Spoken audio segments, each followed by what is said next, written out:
Bonjour tout le monde et bienvenue sur Money Tree, le podcast qui vous parle d'investissement et de finances personnelles au sens large et sans tabou. Je suis Julien Calamotte, investisseur passionné et auteur du livre à succès S'enrichir grâce à l'immobilier. J'avais envie de partager ma façon d'investir, forcément, mais également de découvrir avec vous de nouvelles façons de faire fructifier notre argent. C'est pourquoi j'ai créé ce podcast pour y recevoir des invités qui nous partagent leur savoir et leurs expériences en toute simplicité. J'espère sincèrement que les échanges que je vais avoir avec l'invité du jour vont permettre d'enrichir vos connaissances autant que les miennes. Je vous souhaite une excellente écoute. Bonjour à tous, bienvenue dans cet épisode, un épisode technique aujourd'hui, un épisode technique sur lequel je reçois Mathieu Chauveau. Salut Mathieu. Salut Julien. Comment vas-tu ? Ça va très bien, merci, et toi ? Ça va, impec. Ouais. Merci de me recevoir, c'est la deuxième fois que tu me reçois ici, dans cette salle, ça n'a pas changé. Non. Les décors sont toujours chouettes, c'est cool. Donc je suis content d'être là, parce qu'aujourd'hui on va parler de sujets techniques. On avait fait un premier épisode qui présentait ton profil, ton parcours, mais qui présentait aussi Ça compte pour moi, puisqu'aujourd'hui tu es le CEO de Ça compte pour moi, qui est une entreprise d'expertise comptable digitalisée. Voilà. Dis-moi si je me trompe, mais c'est ça, j'essaie de la définir. C'est exactement ça. Voilà. Donc on avait présenté tout ça. J'invite toutes les auditrices et tous les auditeurs à réécouter l'épisode parce qu'on avait vraiment présenté votre modèle aussi et qu'est-ce que vous pouvez apporter aujourd'hui à un investisseur locatif, mais aussi à un entrepreneur qui aurait besoin de comptabilité, de juridique, mais aussi d'autres choses parce que vous faites partie d'un groupe qui est beaucoup plus conséquent que Ça compte pour moi, qui est la compagnie fiduciaire, qui vous permet aussi d'accéder à des avocats, des juristes et plein d'autres corps de métier finalement qui peuvent être très intéressants et cohérents pour un chef d'entreprise ou un investisseur locatif. Qu'on soit d'ailleurs en nom propre ou en société, on parle là de l'investissement immobilier. Exactement. Aujourd'hui, on va parler d'un sujet technique. Un sujet technique qui est le passage du LMNP au LMP. Alors peut-être que pour démarrer déjà l'épisode, on va reprendre les bases du LMNP et du LMP. Qu'est-ce qui fait qu'on est LMNP ? D'ailleurs, en quoi ça consiste ? Et qu'est-ce qui fait qu'on peut passer aussi rapidement ou pas à LMP ? Ouais, effectivement. Donc déjà, on peut commencer par définir effectivement ce que c'est qu'un LMNP. LMNP, c'est un loueur meublé non professionnel. Donc effectivement, comme son nom l'indique, ça consiste à faire de la location meublée. Donc la location à usage d'habitation. Déjà, on peut le préciser aussi, bien sûr. Donc j'achète un immeuble, un bien immobilier. Je le mets en location avec des meubles à l'intérieur, donc au sens, c'est pas très précis, mais il faut qu'il y ait l'ensemble des meubles nécessaires pour pouvoir vivre dedans. Donc c'est un lit, un canapé, une table, des chaises, etc. Ustensiles de cuisine. Voilà, ce genre de choses pour pouvoir effectivement être qualifié de meublé. Une fois qu'on a donc ce bien qui est meublé et qu'on le met en location, effectivement, ça rentre dans le cadre de la location meublée. Donc déjà, il y a des spécificités, on va dire, au niveau du bail et au niveau d'un certain nombre de choses autour de ça. Et il y a bien sûr une spécificité fiscale, puisque c'est un régime fiscal à part entière qui est clairement, il faut le dire, le régime fiscal le plus intéressant en France, que je connaisse, de tous les régimes qui existent. D'un point de vue fiscal, c'est clairement, certains le qualifient de niche fiscale et je ne crois pas que le mot soit exagéré. C'est quelque chose qui est très, très intéressant aujourd'hui. On va voir pourquoi. Et donc, ce qu'il faut bien comprendre aussi, c'est qu'à l'intérieur de cette location meublée, on peut le faire à longue durée ou courte durée. C'est la même chose aujourd'hui. Je précise bien aujourd'hui, il y a une petite spécificité dont on parlera quand même, mais d'un point de vue fiscal, c'est la même chose, qu'on se fasse du longue durée ou courte durée, c'est quand même qualifié de LMNP. Voilà. Donc une fois qu'on a dit ça, la particularité aussi quand même, c'est de se dire que le bien, on l'a en nom propre. C'est la différence avec une SCI par exemple, où c'est la SCI qui fait l'acquisition, alors que là, c'est bien moi à titre personnel qui fait l'acquisition du bien. Donc j'ai le bien en nom propre, je dois m'immatriculer auprès du centre de formalité des entreprises, donc avoir un numéro SIRET, etc. Donc il faut remplir pour ça un formulaire qui s'appelle le P0I, qui permet de s'immatriculer, d'avoir un numéro SIRET, et ça va nous obliger à avoir des obligations fiscales, puisqu'on va devoir faire un bilan, une liasse fiscale, et déclarer tout ça auprès de l'administration fiscale. Et se faire accompagner généralement aussi d'un expert comptable pour faire tout ça. C'est ça qui est un peu paradoxal d'ailleurs, c'est qu'on parle de location meublée non professionnelle et de suite on doit se faire immatriculer et Exactement. avoir un numéro de SIRET. C'est une bonne remarque et on verra la différence avec le professionnel. La différence entre les deux justement, c'est qu'en fait l'administration considère que non professionnel, ça veut dire que c'est pas notre activité principale et que c'est pas notre source de revenus principale. Donc c'est pas exercer à titre professionnel, comme si par exemple on est salarié en parallèle, c'est ça notre activité professionnelle. et pas la location.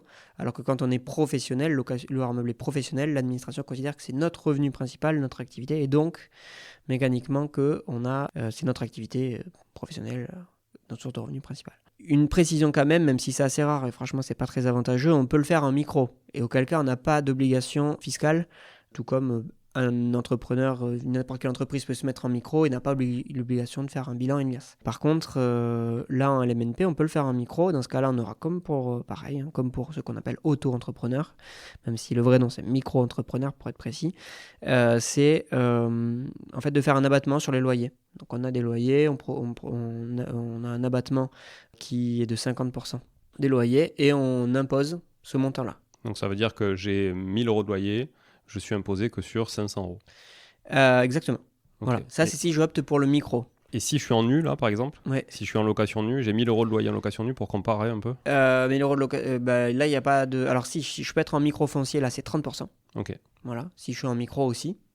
30% d'abattement. Oui, 30% Donc je paye d'abattement. sur 700, quoi. Exactement. Okay. Voilà, je paye sur 700, dans un cas, 500 sur l'autre. Okay. Donc déjà, on voit qu'il y a une petite différence, mais clairement, par rapport à quand on est au réel, c'est là que s'opère la vraie différence. En micro, franchement, LMNP, moi, je vois pas l'intérêt personnellement, parce que on est imposé sur 50, alors qu'au réel, on est imposé sur rien du tout, pour faire simple. Même sur les investisseurs qui ont de gros revenus, par exemple en location courte durée, tu vois, ou qui font vraiment des grosses rentabilités. Ouais, faut voir la très très grosse rentabilité, effectivement, peut-être sur de la courte durée, effectivement, où il y a vraiment de la grosse rentabilité, et encore de la courte durée qu'on gère nous-mêmes avec pas trop de frais de plateforme et pas trop de frais de conciergerie, etc. à déduire. Oui. Parce qu'effectivement, il ne faut pas que les frais en fait, soient plus importants que l'abattement, en quel cas ça ne vaut pas le coup, mécaniquement. Et en plus, parce qu'il n'y a pas surtout l'amortissement. Donc là, on y vient, c'est là. Une partie en fait de la niche fiscale vient déjà ici. En fait, il y en a deux. La première, c'est l'amortissement. La deuxième, c'est la plus-value. Le premier, c'est surtout le fait de réunir les deux. De réunir les deux meilleures choses de l'investissement en fait, immobilier locatif d'un point de vue fiscal en un, quoi. C'est-à-dire qu'on réunit à la fois l'avantage de la SCI, l'amortissement, et l'avantage du revenu foncier, c'est-à-dire quand on a la location nue qu'on a en propre au niveau de la plus-value. Donc au niveau de l'amortissement, en fait, quand on a un LMNP au réel, pas en micro, en fait, on va amortir une fraction du bien tout au long de sa durée de détention d'un point de vue fiscal. Donc c'est vraiment qu'une écriture fiscale, il n'y a pas de réalité économique derrière. Au contraire, quand on achète un bien immobilier, c'est pas pour qu'il perde 1/30 à peu près de sa valeur chaque année, parce que les amortissements en moyenne, ça va s'étaler à peu près sur 30 ans. Et en fait, ce qu'on fait, nous, c'est ce que font la plupart, mais vraiment quand on veut l'optimiser, c'est qu'on décompose l'immeuble. En fait, déjà, on n'a pas le choix de décomposer la partie terrain qui n'est pas amortissable. Donc, le terrain, pour l'estimer, normalement, c'est la valeur réelle, mais c'est toujours assez difficile. Donc, on prend des quotes-parts. Nous, on prend 15% en province, 30% en Ile-de-France, en quote-part terrain. C'est ce qui est toléré par l'administration fiscale. Et encore, ça ne représente pas la réalité, parce que le foncier est beaucoup plus important dans un prix d'un immeuble que ce montant-là. Et du coup, on découpe déjà cette fraction-là, et après le reste, on va le découper entre grosses œuvres, secondes œuvres, enfin notamment équipement, aménagement, le mobilier, tout ce qui est installation, agencement. Donc en gros, ça c'est pareil, c'est des forfaits. On va prendre, j'ai plus les montants précis en tête, mais 30% pour le gros œuvre, 20% pour les agencements, 20% pour les équipements, 5% pour les petits aménagements ou mobilier, etc. Et on considère que du coup on décompose ce bien, et chaque composant va être amorti sur une durée différente. Okay. Ce que ça permet, ça permet d'amortir plus vite, parce qu'en fait on va amortir les composants les moins importants de manière plus rapide, notamment sur 10 ans à peu près. On peut amortir entre 5 et 10 ans tout ce qui est en fait, équipement, agencement, c'est en pratique, c'est les peintures, c'est tout ce qui est sol, tout ce qui est cuisine. Tout ce qui va s'user plus c'est vite. C'est ça, quoi, mécaniquement, effectivement. Et le gros œuvre, on l'amortit sur 50 ans, parce que le gros œuvre, a priori, c'est logique. On n'est pas parti pour changer la toiture tous les 10 ans. Donc, du coup, on amortit ça, le gros œuvre plus loin, l'équipement plus court. Du coup, ça permet d'amortir plus fort sur les premières années. Parce que si on amortissait tout sur 30 ans, par exemple, en fait, au final, ça serait lissé dans le temps. Alors que là, en décomposant, on amortit plus fort les premières années, parce qu'on va amortir vite les composants. On a quasiment la moitié déjà du bien immeuble qu'on va amortir sur 10 ans. Et après, le reste va s'étaler. Et en fait, ça permet d'amortir vite, et donc ça permet surtout de pouvoir bénéficier de l'avantage fiscal plus fort au début, et potentiellement après, quand on vend le bien, on s'en fiche, on a pris ce qu'il y avait à prendre, et ce qui restait à prendre, au final, c'est pas grave, parce qu'on a pris le plus gros du butin. Donc, du coup, c'est autant en prendre ce qu'on peut prendre tant qu'on a encore le bien. Donc ça veut dire que comme j'ai beaucoup plus d'amortissement sur les premières années de détention, donc je sais pas, ça va être quoi, peut-être 10 ans, comme ça, autour de 10 ans, finalement le bon timing d'arbitrage en LMNP, on va dire que c'est à peu près 10 ans. Quoi. C'est ça, ce qui est un bon timing d'arbitrage, de toute façon, généralement aussi de manière économique pour réaliser sa plus-value au bout d'un moment. Je pense que c'est quelque chose qui est assez commun comme horizon de placement, on va dire, dans l'immobilier, une dizaine d'années, parce qu'au bout d'un moment, il faut réaliser sa plus-value, parce qu'il faut convertir aussi son effet de levier pour pouvoir, avec ce qu'on a remboursé, repartir à zéro, repartir sur un autre. Enfin bref, il y a plein de mécanismes aussi qui entrent en compte, mais le point fiscal rentre aussi en compte avec. Donc en fait, l'horizon de dizaine d'années, il est très cohérent d'un point de vue IMO. Donc de tous les plans, quoi. Alors, c'est cet avantage dont tu parlais sur le LMNP qui est justement on va dire, ce double avantage qui est plus-value des particuliers et amortissement, comme peut le faire un professionnel aujourd'hui. Un particulier ne peut jamais amortir quoi que ce soit dans sa fiscalité personnelle, a priori. Ça, c'est remis en question aujourd'hui par un projet de loi de finances. Est-ce que tu peux nous en parler justement, parce que ça a fait débat il y a quelques mois, justement, quelques semaines, quelques mois là-dessus. Tout le monde en a parlé dans les médias spécialisés notamment, pendant 2-3 jours, et puis on n'entend plus parler, c'est passé aux oubliettes. Voilà. Donc maintenant, plus personne n'en parle. Et je pense qu'il a été assez mal compris, ce projet de loi de finances, assez mal interprété, et qu'on a lu un peu tout et n'importe quoi. Est-ce qu'on peut revenir un peu là-dessus, justement, et éclaircir ça ? Ouais. Donc effectivement, avant ça, j'éclaircis effectivement le mécanisme de la plus-value, parce que là, il y avait en fait les deux sont liés, l'amortissement et la plus-value. Aujourd'hui, ce qui est intéressant à LMNP, c'est que quand on vend le bien, au niveau de la plus-value, en fait, on fait prix de vente moins prix d'achat, comme on ferait en revenu foncier, en fait, comme on ferait sur de la location nue. Ça paraît logique, tout le monde va dire oui, normal, c'est ma plus-value. Effectivement, économiquement, c'est la plus-value, mais fiscalement, normalement, quand on pratique des amortissements, on est censé réintégrer ces amortissements à la sortie. C'est ce qui est le cas en SCI. Si j'ai une SCI à l'IS, j'amortis, exactement de la même manière qu'on vient d'expliquer. J'amortis mon bien à la revente.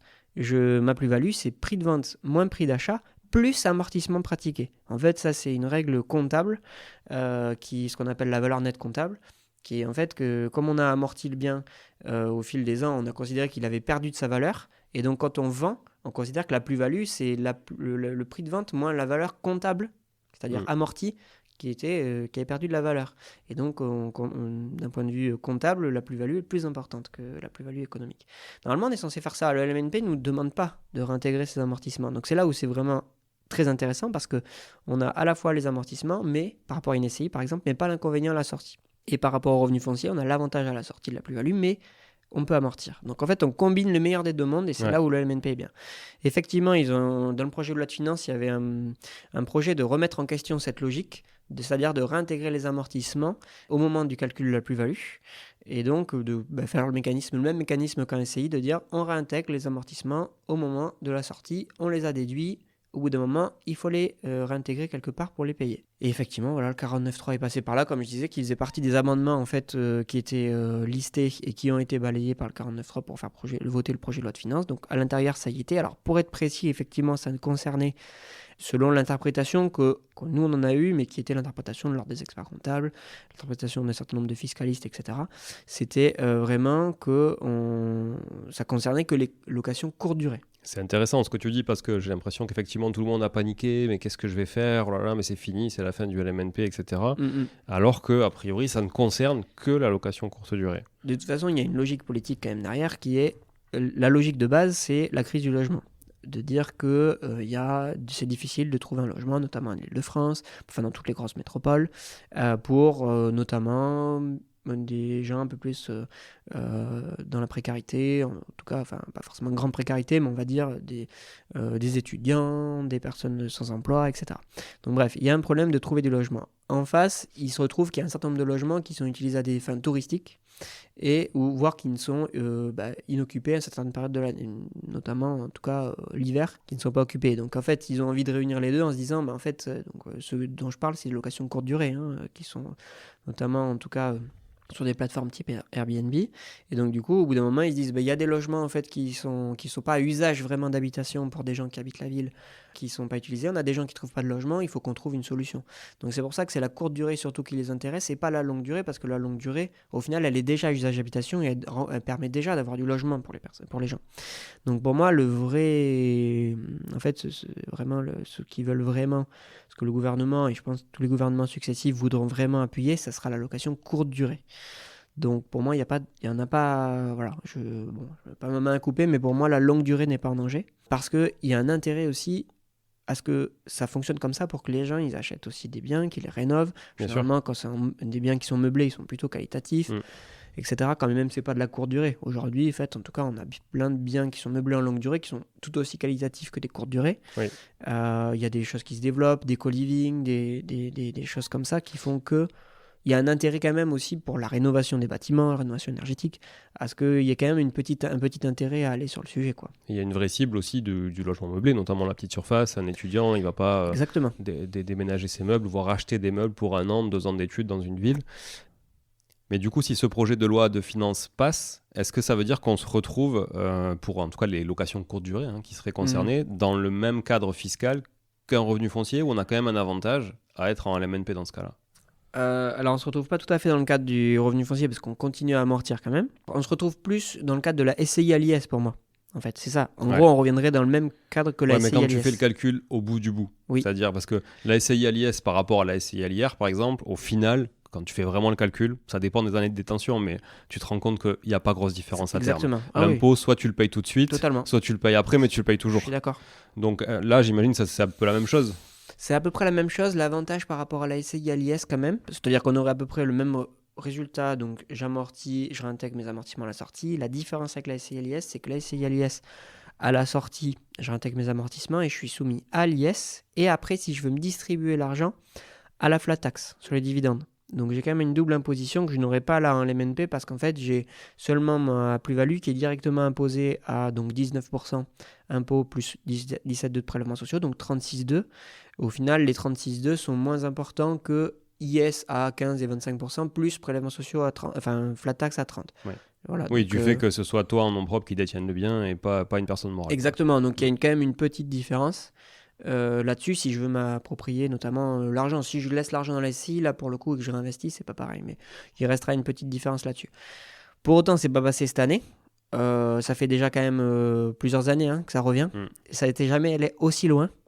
Ça n'a jamais été jusqu'à un amendement présenté en fait à l'Assemblée. Ça a toujours été dans des commissions, etc. Donc, par contre, il y a quand même 2 choses qui sont passées. La première, c'est l'abattement, qui sont passés, qui sont allés plus loin. Maintenant, on attend les décrets. La première chose, c'est l'abattement qui est passé qui passerait de 71 à 50% pour les meublés classés de tourisme. C'est-à-dire qu'en fait, jusqu'à présent, pour le micro, dont je parlais tout à l'heure, le micro, en fait, je parlais de 50, mais on avait aussi un abattement de 71 si on était reconnu comme un meublé classé de tourisme. C'était beaucoup les gîtes, notamment, qui étaient là-dedans, donc, les chambres d'hôtes. Tu peux être classé en fonction du nombre d'étoiles, tu as un abattement différent. Exactement. Voilà, il fallait être reconnu, effectivement, comme tel, par l'Office du tourisme. Je crois que c'était cet organisme-là. Là, l'idée, ça serait de ramener tout le monde à 50. Donc, en gros, quand on est en micro, on passerait le 71 à 50. Et il y avait un deuxième point, c'était que le plafond aussi, lié au micro, il passerait de là où il était à 188 700 avant, il passerait à 77 000. C'est-à-dire qu'en fait, on reviendrait sur le même plafond que pour les prestataires de services qui sont en micro, les BIC. Et du coup, ça réduit considérablement aussi le plafond pour pouvoir faire. Au-delà de ça, ça veut dire quoi, que tu es au réel ? Ouais, exactement. Par défaut, tu es au réel. Voilà. Après, encore une fois, comme je disais, là, ils sont allés petits bras, ils touchent sur les micros parce qu'ils savent qu'il y a très peu. Enfin, s'ils le font, c'est qu'ils font sur des stats. Il n'y a pas de réalité de terrain. Donc, ils savent qu'il y a très peu de gens en micro. Et normal, j'ai envie de dire, parce que personnellement, moi, j'ai toujours pas l'intérêt, en tout cas, sauf à effectivement avoir une très grosse rentabilité, ou sauf à avoir des dispositifs fiscaux où tu peux pas amortir. Il y en a un notamment, c'est le Censi-Bouvard. Donc le dispositif Censi-Bouvard, c'est comme Pinel, etc. C'est un dispositif fiscal qui permet de voir une réduction d'impôt sur le prix d'acquisition de ton bien. Par contre, tu peux pas amortir sur la durée de ton dispositif. Donc souvent, c'est comme d'hab, c'est 3, 6, 9. Donc si tu l'as choisi sur 9 ans, Tu peux pas amortir pendant 9 ans. Donc là, effectivement, quitte à pas pouvoir amortir, autant être en micro. Ouais, ok. Mais ça, c'est rare. Le Sensi-Bouvard, c'est pour tout ce qui est résidence de service, donc étudiant, senior ou vacances. Et d'ailleurs, en fait, ça, c'était vraiment la genèse du LMNP. C'est ça qu'il ne faut pas oublier. Dans ce que, au final, au bout d'un moment, le législateur peut réfléchir, c'est de se dire quelle était la genèse du dispositif. C'était de pouvoir favoriser, comme tu l'as dit tout à l'heure, les résidences étudiantes, chose, mais aussi seniors à travers les EHPAD, des maisons de retraite, parce qu'en fait on oublie souvent, mais au final les EHPAD, les chambres, elles appartiennent à des particuliers. Bah oui, ouais. Donc c'est un investissement comme un autre qui n'a pas une très grosse rentabilité, mais au final par contre il y a une sécurité derrière qui est forte. On n'a pas à s'embêter, c'est plus proche de la SCPI limite en fait que de l'investissement locatif. Ouais. Et on a aussi les résidences vacances type Club Med, type bière et vacances, c'est pareil, les chambres souvent elles appartiennent à des particuliers, Oui, c'est vrai. en grosse partie. Donc du coup ça on a tendance aussi à... C'est un peu comme pour les EHPAD, pas grosse rentabilité mais sécurité derrière.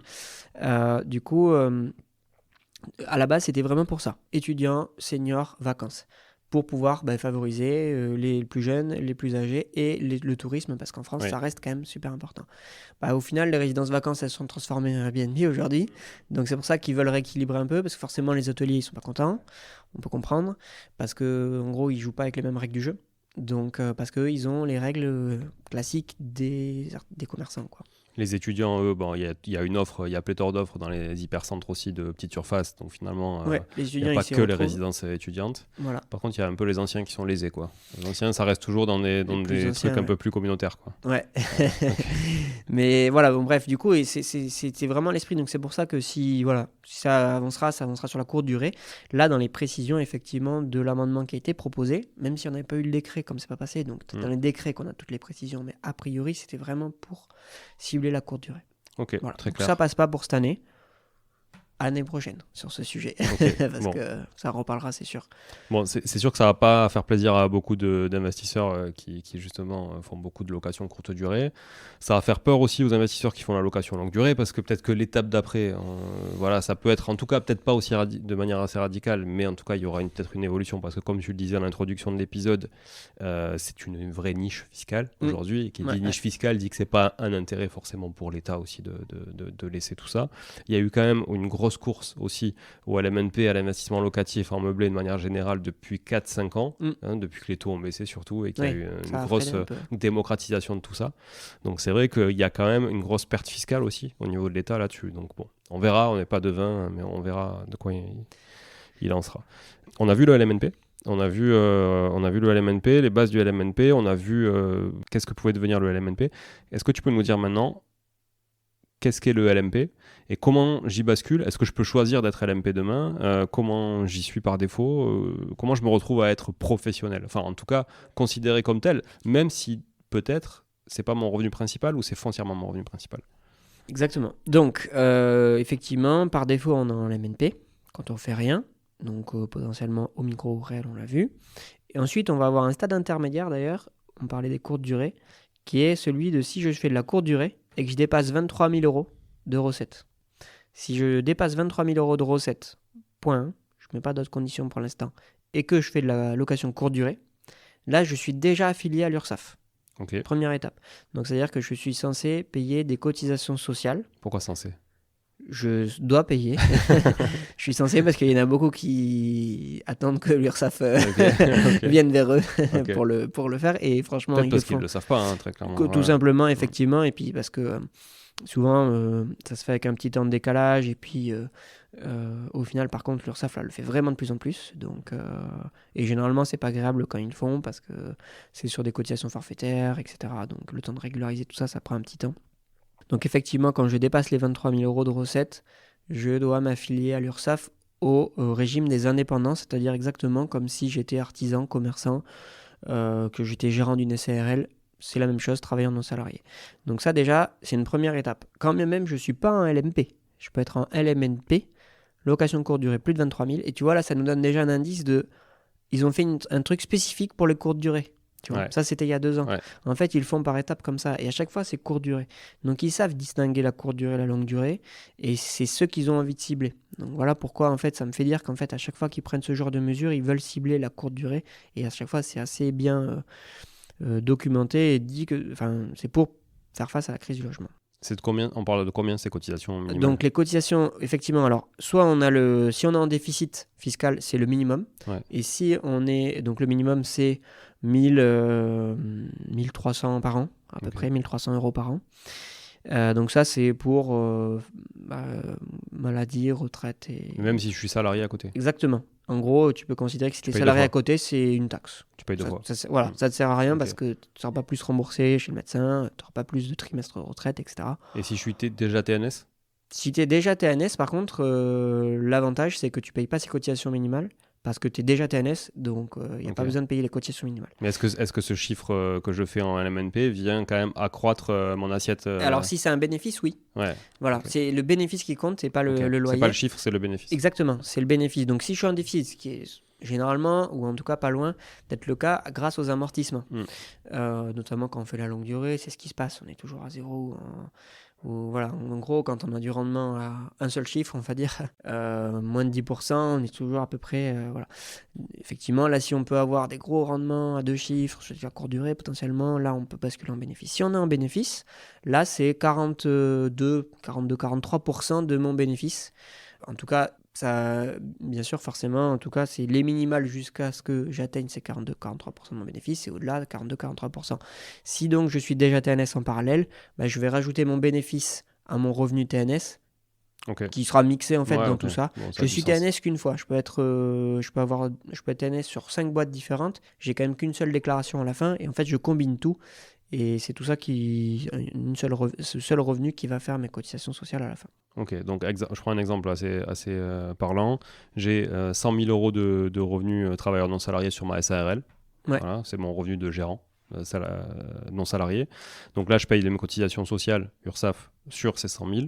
Mais si à côté, j'ai de la location courte durée, un appartement en location courte durée qui me rapporte 25 000 par an net, c'est-à-dire une fois que j'ai payé toutes mes charges, etc., c'est vraiment mon excédent qui reste, je paye mes cotisations sur 125 000. Exactement. Ok.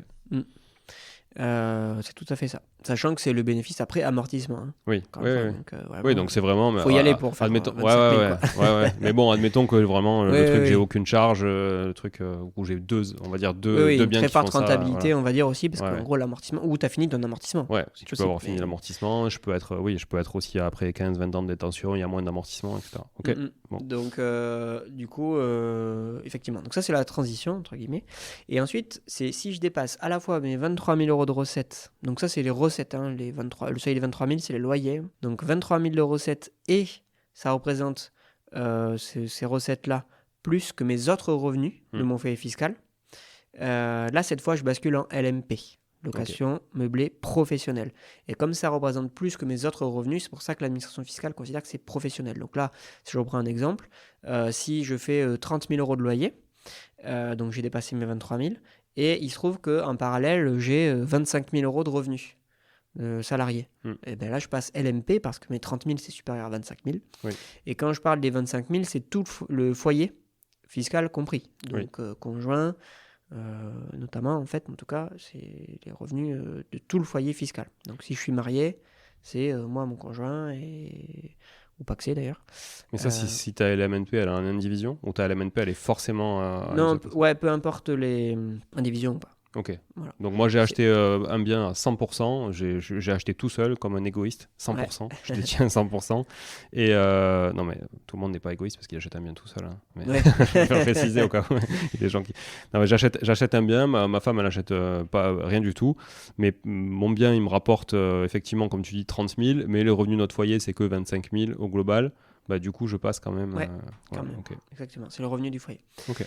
Donc voilà, donc c'est à ce moment-là que je bascule loueur meublé professionnel. Donc ce que ça implique déjà à court terme, c'est de payer des cotisations sociales. Donc si je n'en payais pas déjà, ce qui est possible, si je faisais de la longue durée, j'avais pas ce problème de 23 000, donc j'avais pas eu un seuil intermédiaire. Donc si je fais de la longue durée, je vais commencer à connaître les cotisations TNS, donc même principe, minimal si je suis en déficit et puis 42-43% si je suis en bénéf.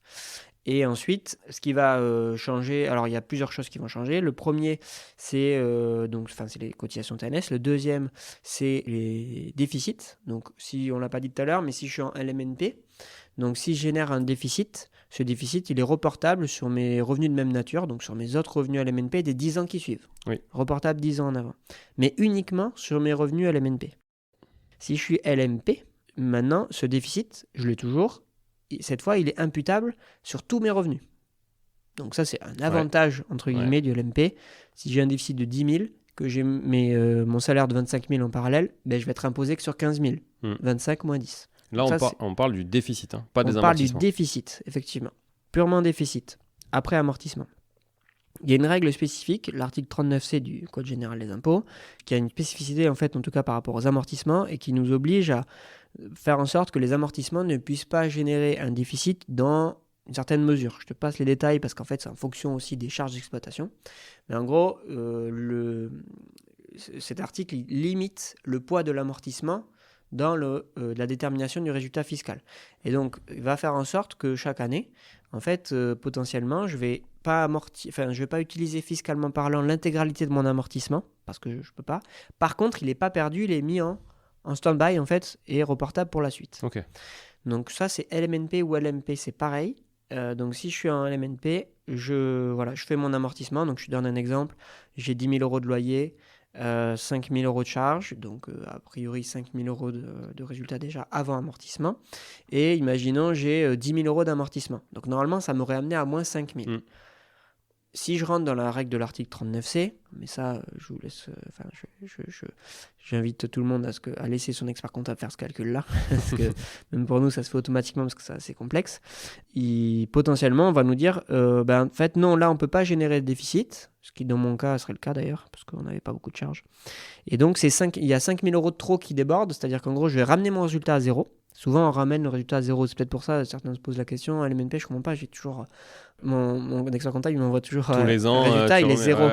Et en fait, vrai. Pourquoi il est à zéro? C'est parce qu'en fait, quand on rentre dans le cas de l'article 39C, c'est-à-dire que les charges, en gros, sont pas très importantes, pour faire simple. Parce que si je résume cet article, en fait, il nous dit que, en gros, seules les charges peuvent nous amener à générer un déficit. Donc, si de base, j'avais eu 12 000 euros de charges, mais...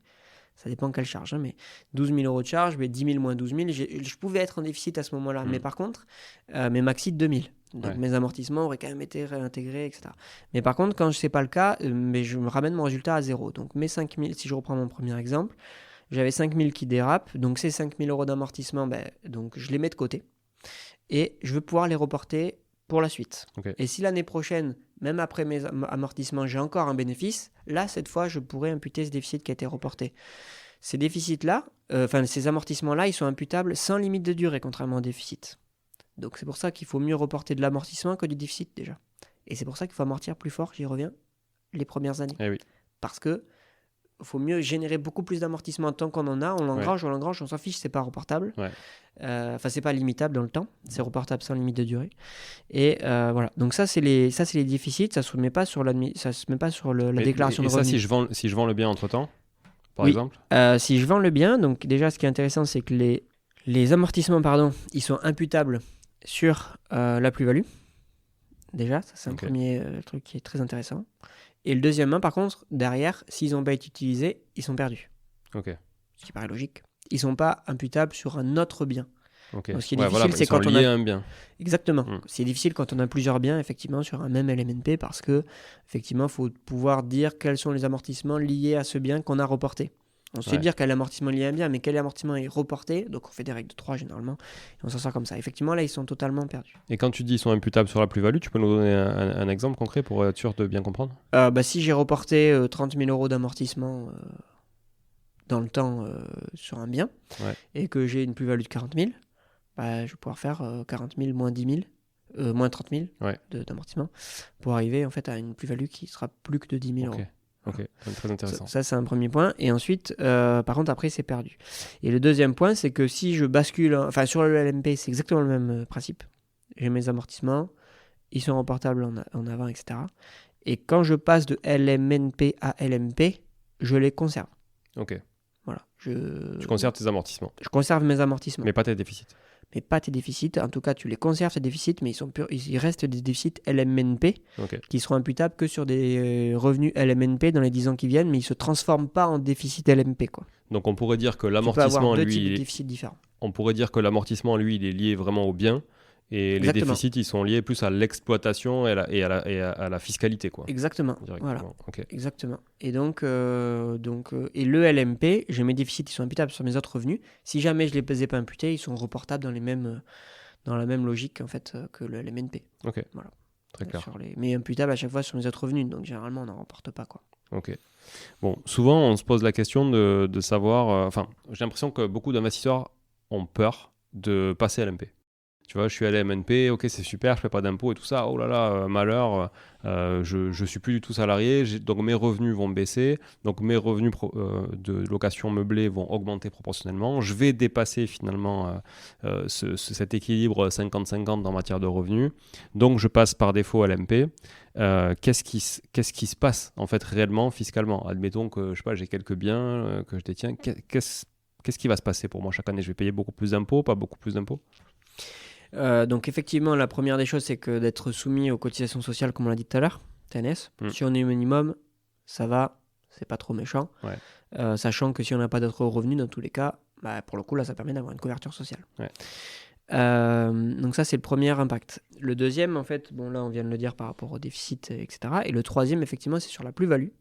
C'est là où la vraie différence se fait. Enfin, pour moi, parce que bon, les cotisations TNS, je trouve que ça va.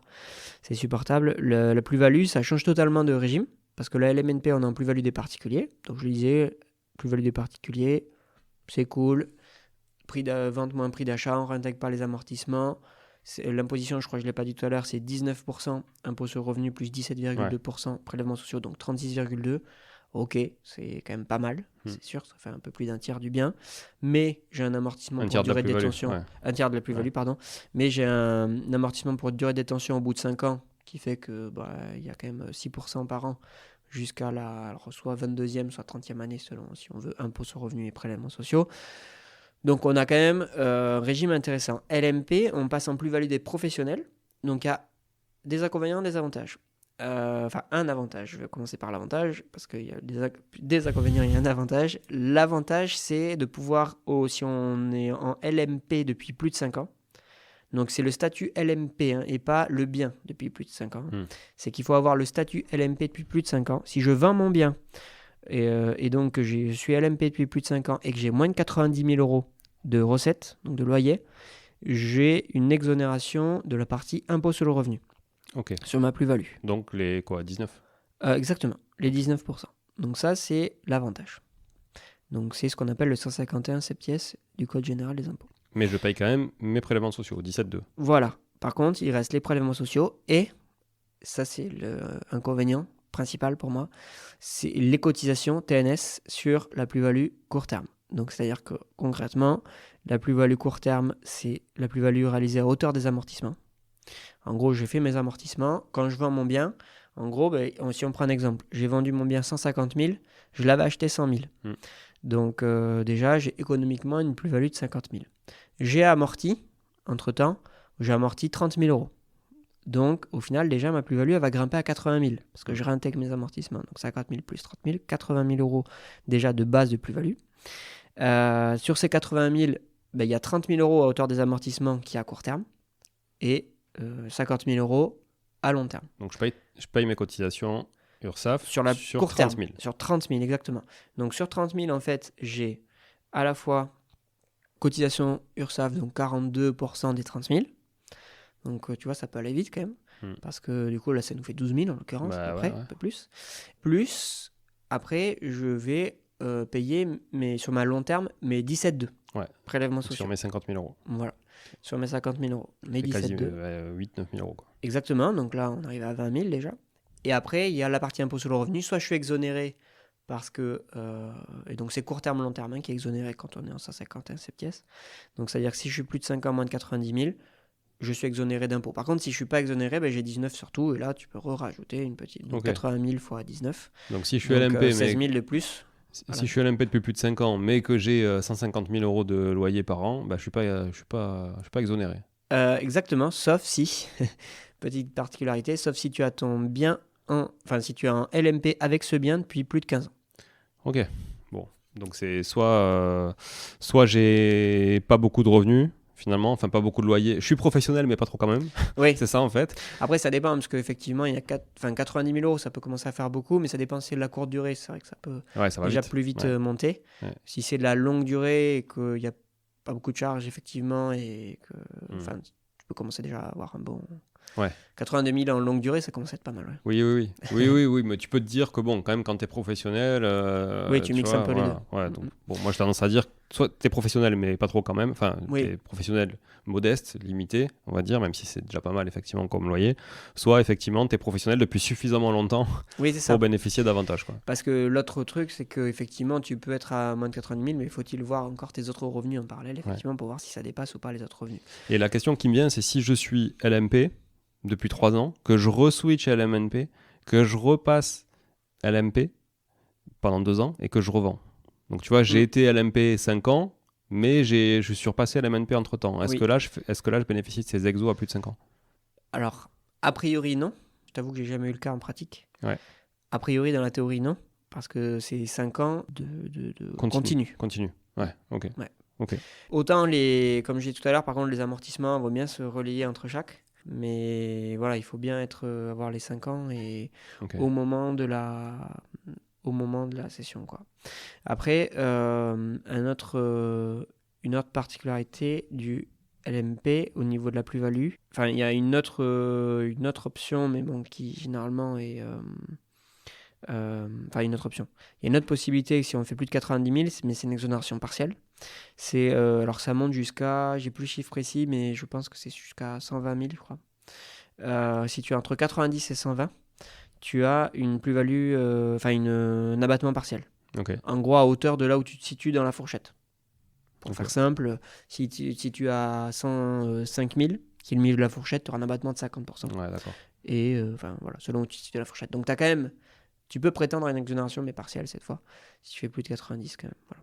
Okay. Et après, sinon, voilà, il faut bien avoir les 5 ans. Donc ça, déjà, c'est un point important parce que effectivement, nous, c'est arrivé à plusieurs reprises, effectivement, de devoir faire retarder des actes de vente. Ça se joue à quelques mois pour pouvoir avoir les 5 ans.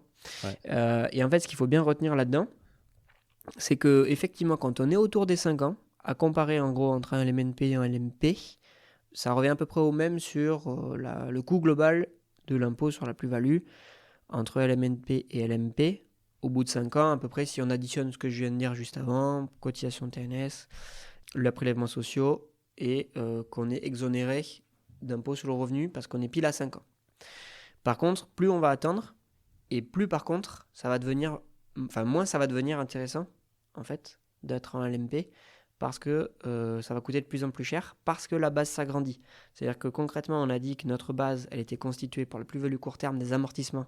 Chaque année qui passe, j'amortis. Donc chaque année qui passe, je vais payer plus de cotisations URSSAF, mécaniquement. Et ma plus-value long terme, on a dit qu'elle était constituée de ma plus-value totale moins ma plus-value court terme. Et ma plus-value totale, elle est constituée elle aussi de mes amortissements, puisque chaque année, elle s'agrandit. Donc en fait, mécaniquement, ma base de cotisation globale, notamment la court terme qui est soumise à l'URSSAF, s'agrandit cette année. Chaque année. La base, c'est l'assiette imposable. L'assiette imposable, effectivement. Chaque année, elle s'agrandit. Ouais. Donc en fait, plus les années passent au-delà des 5 ans, et moins ça vaut le coup. Donc en fait, vraiment, si tu veux bien faire ton coup, c'est vendre au bout de 5 ans en LMP, quoi. Allez, 6-7 ans peut-être. Mais en fait, au bout d'un moment, la courbe s'inverse. Et typiquement, à 10 ans, on paye déjà le double versus LMNP. Donc c'est là où, tu vois, quand les gens se disent LMP, c'est la cata, ils ont raison de céder un bien en LMP au bout de 10 ans. Et tout à l'heure, on parlait d'horizon d'investissement à 10 ans. Oui. Là, ça coince un petit peu parce que tu payes le double, c'est quand même, donc ça peut aller très très vite. Donc est-ce qu'on pourrait conclure que, on va dire que le meilleur timing d'arbitrage en LMNP, c'est à peu près 10 ans, et le meilleur timing d'arbitrage en LMP, c'est 5 ans? Ouais. Ça serait ça? Bah ouais, 5-7 ans à la limite, peut-être, il faudrait faire les calculs précis, mais c'est autour de 5 ans. C'est-à-dire au moins avoir l'exonération, effectivement, parce qu'avant 5 ans, pour le coup, ça vaut moins le coup que la LMNP. Et donc, il est entre, effectivement, 5 et 7, quoi. Mais minimum 5, quoi. Ok. Pour avoir l'exonération. Donc, effectivement, c'est souvent, en fait, voilà, ça. Et le point que vraiment tout le monde a tendance à oublier, les deux points, c'est la courte durée, on l'a dit tout à l'heure, la courte durée supérieure à 23 000 qui est soumise à cotisation sociale et la plus-value court terme qui est soumise à cotisation sociale aussi. En fait, Oui. tous les aspects URSSAF, on a tendance à les oublier, on parle que de la fiscalité. Mais bon, l'URSSAF, on peut considérer qu'encore une fois, comme je disais tout à l'heure, c'est une taxe parce que ça va pas nous apporter grand-chose si en plus on est salarié à côté. Ouais, ok. Bon, très clair, merci Mathieu. Tu vois d'autres choses à rajouter? Ah non, je pense qu'on a bien fait le tour. Je pense qu'on est bon. Bon, merci beaucoup. On y voit en tout cas plus clair entre le LMNP et le LMP. Moi, tu vois, j'avoue que ça me faisait toujours un peu flipper de passer à LMP. Au final, bon, on se rend compte que, mis à part ces problématiques de revente qui peuvent être quand même assez impactantes, tant que tu fais pas un excédent de trésor trop important, finalement, enfin en tout cas un excédent comptable Oui. trop important, au final tu es mangé à la même sauce au quotidien, on va dire, c'est plus à la revente qu'il y a des impacts, quoi. Ouais, Ok. exactement. Bon, merci beaucoup. Merci à tous aussi d'avoir écouté cet épisode. Si vous voulez le partager, c'est avec grand plaisir parce qu'il y a eu beaucoup de valeur à délivrer sur cet épisode par Mathieu. Moi, en tout cas, j'y vois plus clair. Je pense que vous aussi. Et je vous dis à bientôt pour de nouvelles aventures. Merci. Ciao, ciao.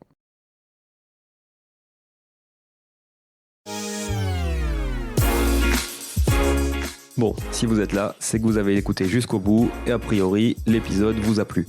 Si c'est bien le cas, n'hésitez pas à le partager autour de vous. Notez ce podcast sur Apple Podcast et Spotify en laissant un commentaire 5 étoiles. Je ne vous le répéterai jamais assez, mais c'est grâce à vous que ce podcast vit aujourd'hui et peut continuer de vivre en vous proposant un contenu toujours plus qualitatif. Merci encore, je vous retrouve très vite sur un nouvel épisode de Money Tree.